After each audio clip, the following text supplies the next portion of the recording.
can the dead hear the living?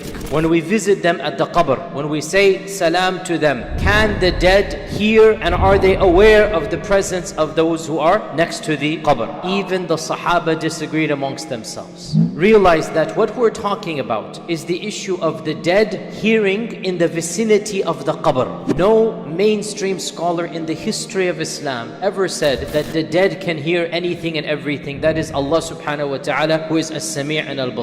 So we began by the first group of people, those who said they cannot hear. And at the head of this entire group of scholars is none other than our mother Aisha radiallahu anha. Aisha's position is the dead cannot hear. And the evidence she herself used is the Quran itself. And there are a number of verses, 3 of them, in fact 2 are exactly the same verse but repeated twice. Surah An-Naml verse 80 and Surah Ar-Rum verse 52 are exactly the same. فَإِنَّكَ لَا تُسْمِعُ الْمَوْتَى وَلَا تُسْمِعُ الصُّمَّ الدُّعَاءَ إِذَا وَلَّوْا مُدْبِرِينَ. You, Ya Rasulullah, cannot make the dead to hear. And those that are deaf, but meaning here arrogant and whatnot, if you call out to them, they're going to turn away. How can you make them hear? So the tafsir is, just like the arrogant Quraysh turn away and leave, Allah is saying, just like the dead cannot hear, so too the Quraysh will not hear. The third verse, Surah Fatir, verse 22. وَمَا يَسْتَوِي الْأَحْيَاءُ وَلَا الْأَمْوَاتِ إِنَّ اللَّهَ يُسْمِعُ مَنْ يَشَاءُ وَمَا أَنْتَ بِمُسْمِعٍ مَنْ فِي الْقُبُورِ. The living and the dead are not the same. Allah can allow anyone He wants to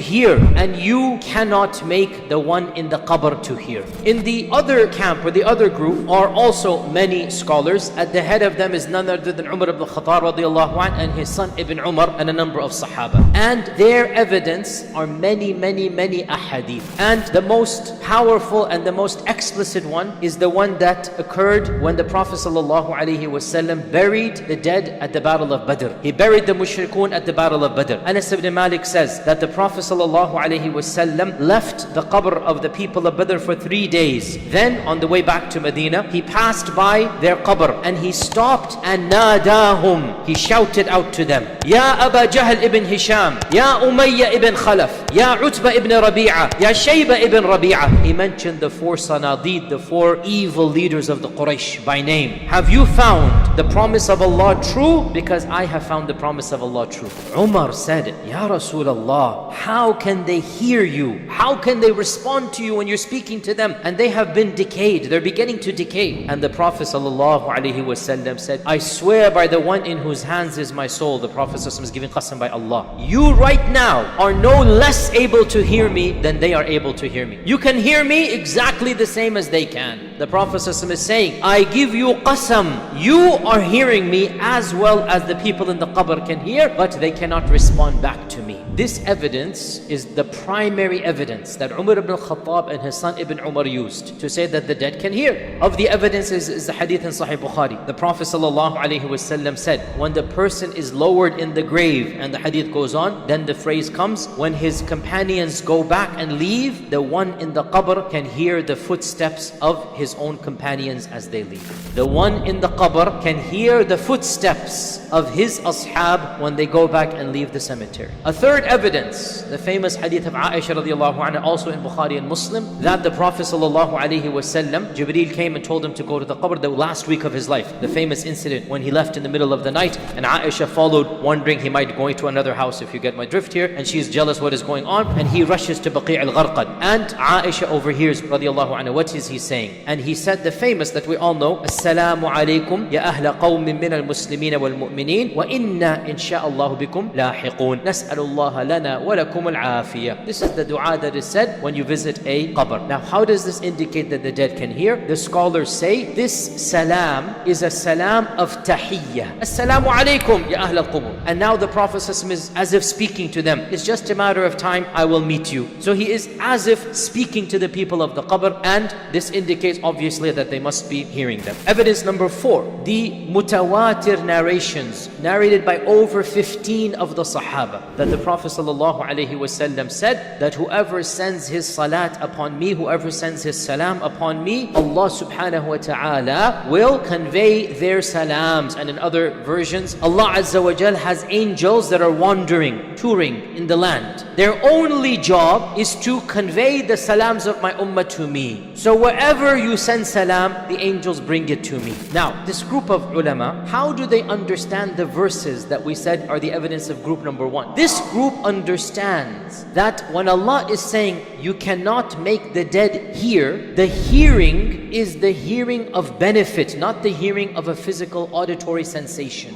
And the evidence is the context. Because when Allah calls the Quraysh summun, sum means deaf. They're not actually deaf to the voice. What are they deaf to? The message, the truth, acting upon it. They say the verses are very clear and the context indicates that what Allah is referencing is not the sama' of the ear, but the sama' of the qalb. How does group one interpret the evidences of group two? They say all of these evidences that you have brought forth are exceptions to the general rule. And exceptions don't make a rule. The people of Badr, Allah Azza wa Jal made an exception for them to punish them. And the issue of the footsteps walking away, they say this is at the very instance when the ruh goes back into the body and munkar and nakir, and then after that it finishes. After that it's gone. So they say this is a 15-20 minute exception basically. So these are in a nutshell two of the mainstream positions of Islam. Who held each position? So as for the position that the dead can hear,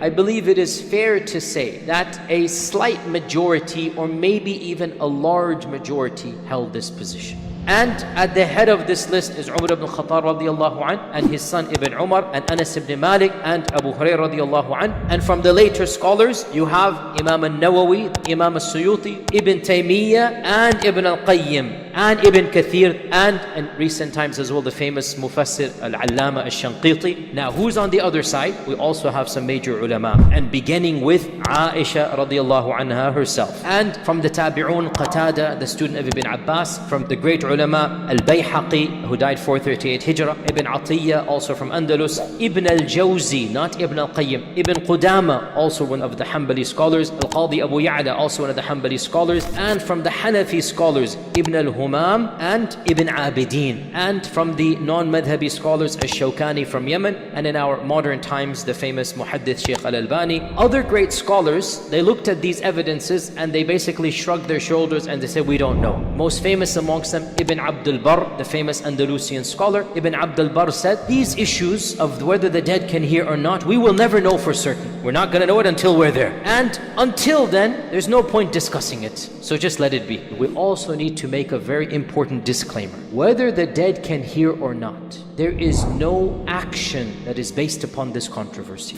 Nothing changes in terms of what we do outside of the qabr. We need to be very clear. Whether the dead can hear or not, the fiqh of dealing with the dead does not change at all. We do not go to the qabr and have conversations about life on earth. None of the Sahaba did this with the Prophet ﷺ. None of the Tabi'un did it with the Sahaba. Much worse than this is to ask the person in the qabr to do something for you. Oh, so and so, ask Allah to give me something. Or even worse than this, oh, so and so, you give me something. This is haram. This is a major sin, and it is a stepping stone to shirk. Can the dead talk to each other? As Ibn Taymiyyah says, yes, it does appear to be the case. If Allah wills, they can talk and meet one another. And we, of course, have a confirmed narration that the prophets met one another in the night of Isra wal Miraj. And they are no longer alive. The Prophet was alive, but the rest of them, other than Isa, have gone on. And they had conversations with one another, right? And we also have in the authentic narrations that the Prophet said, Musa and Adam had a fight. They didn't have it in this dunya. They had it in barzakh. So from this, we can say, Allah knows best, that there is clearly indications that some of the dead can meet some of the dead. Who, when, where, what? As Ibn Abdul Barr says, we will never know until we are a part of that world.